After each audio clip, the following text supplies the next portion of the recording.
الشاهد يا جماعة الخير، مرة مروا على أحد الصالحين العلماء وكان يأخذ خبزة ويغمسها في النهر كذا عشان تلين ويأكلها. هذا يعني مثال على النهر، ولا هذا مو النهر، هذا حليب عدني.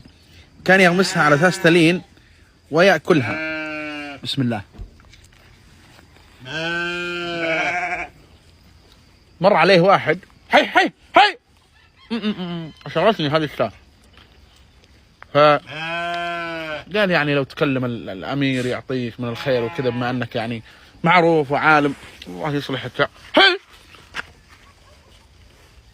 قال والله لو يعلم الملوك ما نحن فيه من الراحة والطمأنينة والسعادة لجالدونا عليها بالسيوف، أو كما قال.